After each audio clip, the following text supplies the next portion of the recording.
அன்பார்ந்த ஞானவழி YouTube channel நேயர்கள் அனைவருக்கும் வணக்கம். இந்த பதிவில் கடக ராசி அன்பர்களுக்கு பங்குனி மாத ராசி பலன்கள் காண்போம். இந்த பங்குனி மாத கோச்சார கிரக நிலைகள் இந்த மாதம் சில மாற்றங்களை கொடுக்கிறது. நீங்கள் உணர்ச்சி வசப்படாமல் வேலை தொழிலில் சிக்கல்களை ஏற்படுத்தி கொள்ளாமல் முன்னெச்சரிக்கையுடன் கடப்பது நல்லது. பங்குனி மாத கோச்சார கிரக சஞ்சார நிலைகளை காணலாம். பங்குனி மாதம் 1ஆம் தேதி மகர ராசியிலிருந்து கும்பராசிக்கு செவ்வாய் பகவான் பெயர்ச்சாகிறார்.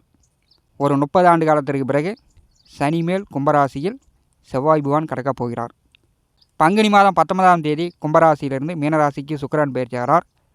மீனராசியில் மாத கிரகமான சூரியன் 1 முதல் 31ஆம் தேதி வரை சூரிய பகவான் சஞ்சாரம் செய்கிறார். இந்த மாதம் முழுவதும் புதன் நேச நிலையில் பங்குனி மாதம் 20ஆம் தேதி வக்கரமடைந்து சஞ்சாரம் செய்கிறார்.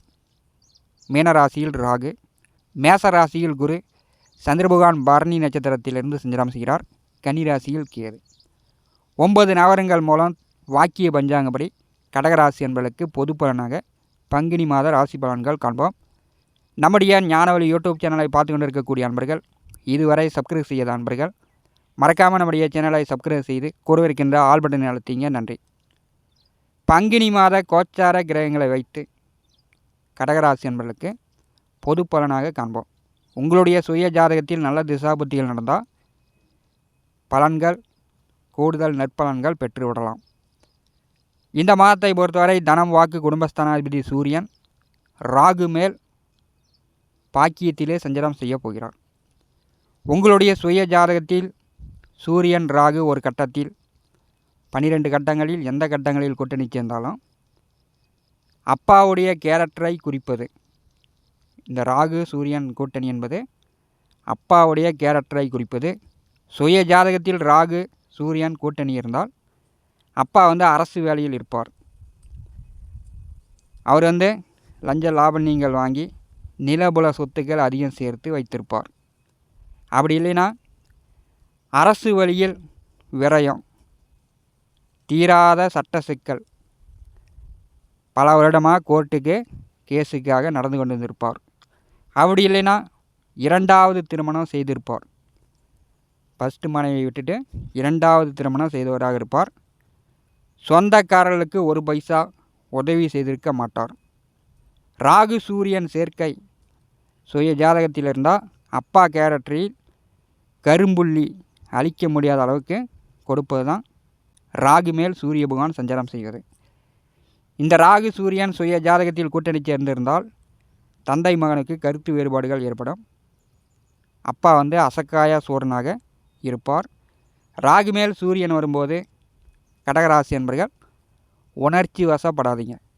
அப்பாவுக்கு சிறு சிறு நோய் நொடி தொந்தரவுகள் வரலாம். அப்பாவிடம் நீங்கள் போட்டி போடுற மாதிரி இருக்கும். அப்பா சொல்படி கேட்டு கடகராசி என்பர்கள் இந்த பங்குனி மாதம் நடந்து கொள்ள வேண்டும். ஏன்னா பாக்கியத்திலே 9ஆம் வீட்டிலே ராகு மேல் சூரிய பகவான் இந்த மாதம் சஞ்சாரம் செய்வார். தந்தையிடம் கருத்து வேறுபாடு இல்லாமல் கடகராசி என்பர்கள் பார்த்து கொள்ள வேண்டும். அதே மாதிரி அரசு வேலையில் அரசியலில் இருக்கக்கூடியவர்கள் இந்த மாதம் கொஞ்சம் கண்ணு கருத்துமாகத்தான் நடந்து கொள்ள வேண்டும். அரசு வேலைக்கு தேர்வு எழுதி கொண்டிருப்பவர்கள் இந்த மாதம் கூடுதல் முயற்சி செய்தால் அரசு வேலை கிடைப்பதற்கான வாய்ப்புகள் உண்டு. பங்குனி மாதம் 19ஆம் தேதி வரை அஷ்டமத்திலே சுக்கிர பகவான் சஞ்சாரம் செய்கிறார். கடகராசிக்கு சுக பாதகாதிபதி அஷ்டமத்திலே சஞ்சாரம் செய்கிறார். முதல் 19 நாட்கள் எதிர்பாலினத்திடம் கொஞ்சம் கவனமாக இருக்கணும். கொஞ்சம் செலவுகள் அதிகரிக்கக்கூடிய வாய்ப்புகள் உண்டு. 8ஆம் வீட்டிலே இந்த மாதம் செவ்வாய் பகவான் சனி மேல் சஞ்சாரம் செய்ய போகிறார். சனி செவ்வாய் ஒரு ராசியில் கூட்டணி சேர்ந்தால கிரக யுத்தம், சண்டை சச்சரவுகளை ஏற்படுத்தும். 4 கிரகங்கள் 2ஆம் வீட்டை பரிசுகிறார்கள். இந்த மாதத்தை பொறுத்தவரை யாருக்கும் வாக்கு கொடுக்காதீங்க. யாரையும் எடுத்தறிந்து பேசாதீங்க.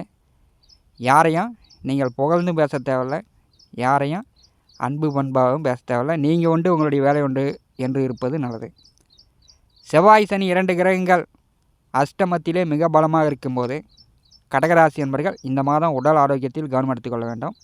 வண்டி வாகனங்களில் செல்லும் பொழுது கீழே விழுந்து கை காலில் அடிபட்டு கட்டு போடக்கூடிய நிலை, நிறைய விரைய செலவுகள் வரக்கூடிய நிலை கடகராசி என்பதற்கு காட்டுகிறது. கோச்சாரத்திலே அஷ்டமத்திலே செவ்வாய் சனி கூட்டணி. இந்த பங்குனி மாதம் கடகராசி என்பர்கள் உங்களுடைய உடல் ஆரோக்கியத்தில் கவனம் எடுத்துக்கொள்ளுங்கள். இரவு நேர பயணங்களில் கவனமாக இருக்கணும். இல்லைன்னா பொருட்கள் உங்களுடைய பணமோ நகையோ பொருளோ களவு போவதற்கான திருடு போவதற்கான வாய்ப்புகள் இந்த மாதம் உண்டு. சந்திர பகவான் தொழிற்ஸ்தானமான 10ஆம் வீட்டிலிருந்து இந்த மாதம் தொடங்குகிறார். பெரும்பாலும் தொழிற்ஸ்தானத்திலே குரு பகவான் இருக்கும்போது சித்திரை மாதம் 18ஆம் தேதி வரை தொழில் வேலையில் நீங்கள் கொஞ்சம் செய்கின்ற வேலையை கப்புன்னு பிடிச்சிக்கணும்.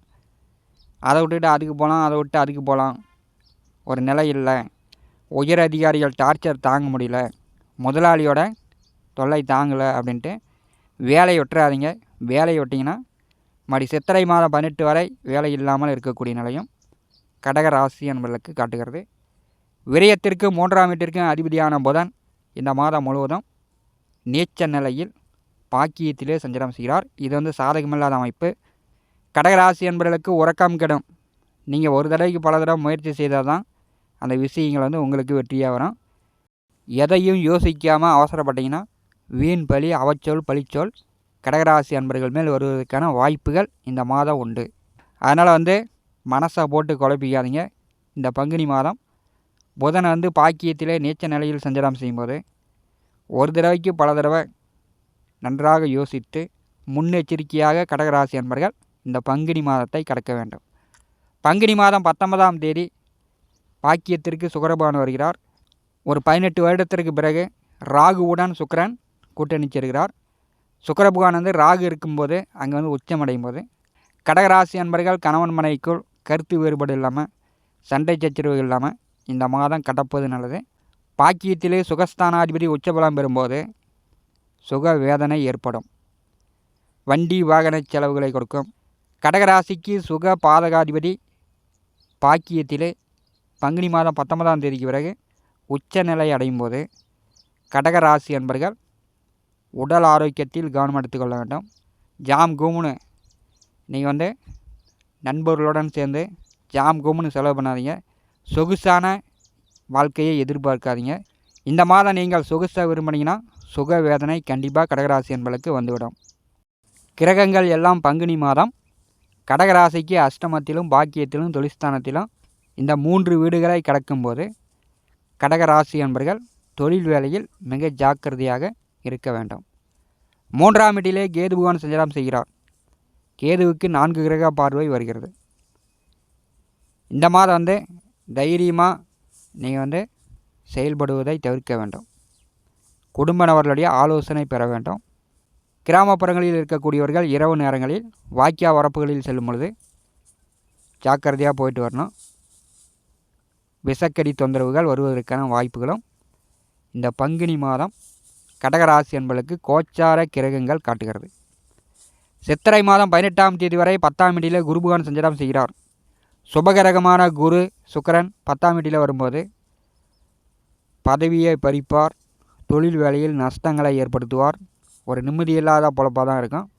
கடகராசி என்பர்கள் சித்திரை மாதம் 18ஆம் தேதி வரை உங்களுடைய வேலை தொழிலில் கொஞ்சம் அதிக கஷ்டப்பட்டாலும் கொஞ்சம் கனிவாக பணிவாக தான் நீங்கள் நடந்து கொள்ள வேண்டும். அஷ்டமத்திலே 2 பாவ கிரகங்கள் இந்த மாதம் சஞ்சாரம் செய்யும்போது கிரக யுத்தத்தில் இருக்கும்போது கடக ராசி என்பர்கள் அதிர்ஷ்டத்தை நம்பாதீர்கள். பெருமானம் கொடுத்து மற்றவரை ஏமாந்து போகக்கூடிய சூழ்நிலை வந்துவிடும். இங்கே போனால் நல்ல பணம் கிடைக்கும், அங்கே போனால் நல்ல பணம் கிடைக்கும், லாட்ரியில் பம்பர் பிரைஸ் அடிக்கும் அப்படின்னு அதிர்ஷ்டங்களை நம்பாதீங்க. வண்டி வாகனங்களில் செல்லும் பொழுது கவனமாக போயிட்டு கவனமாக வீடு திரும்புங்க. இந்த மாதத்தினுடைய கோச்சார கிரக நிலைகள் கடகராசிக்கு எச்சரிக்கையான ஒரு பதிவை தான் காட்டுகிறது. நாம் நமக்கு சாதகமில்லாத போது கொஞ்சம் எச்சரிக்கையாக போயிட்டு வந்தால் ஆரோக்கியத்தில் எந்த தொந்தரவுகளும் இருக்காது. நாம் மற்றவர்களோட பேசும்போது கொஞ்சம் கனிவாக பேசணும்னா சண்டை சச்சரவுகள் வராது. கடகராசி என்பவர்களுக்கு இந்த பங்குனி மாதம் பேச்சிலும் தன்மை வேண்டும். யாருக்கும் வாக்கு கொடுக்காதீங்க. வண்டி வாகனங்களில் செல்லும் பொழுதும் கொஞ்சம் பொறுமையாக போயிட்டு வரணும். மற்றபடி உங்களுடைய சுய ஜாதகத்தில் நல்ல திசாபுத்தியில் நடந்தால் சாதகமாக இருக்கும். உங்கள் குடும்ப நபர்களுக்கு யாருக்காவது ஒருத்தருக்கு சந்திர திசையோ சந்திர புத்தியோ அஷ்டமச்சனிக்கு பாதகமாக இருந்துச்சுன்னா இரத்த காயங்களை ஏற்படுத்தியே தீரும். அதை யாரும் மாற்ற முடியாது. இருந்தாலும் நாம் கொஞ்சம் முன்னெச்சரிக்கையாக செல்வது கடகராசி என்பதற்கு நல்லது. இந்த மாதம் உணர்ச்சி வசப்படாதீங்க. உணர்ச்சி வசப்பட்டீங்கன்னா இருப்பதும் போச்சு அப்படின்னு சொல்லக்கூடிய நிலை கூட சில பேருக்கு வந்துவிடும். இந்த காணொலியை பற்றி உங்களுடைய மன கருத்துக்களை நம்முடைய கமெண்ட் பாக்ஸில் பதிவு செய்யுங்கள். நம்முடைய ஞானவழி யூடியூப் சேனலை பார்த்து கொண்டிருக்கக்கூடிய அன்பர்கள், இதுவரை சப்ஸ்கிரைப் செய்யாத அன்பர்கள் மறக்காமல் நம்முடைய சேனலை சப்ஸ்கிரைப் செய்து கொடுவிருக்கின்ற ஆல் பட்டனை அழுத்திங்க. தினந்தோறும் நம்முடைய சேனலில் ஜோதிட பலன்கள் பதிவிடப்படும். உடனுக்குடன் பார்த்து பயன்பெறுங்கள். நன்றி, வணக்கம்.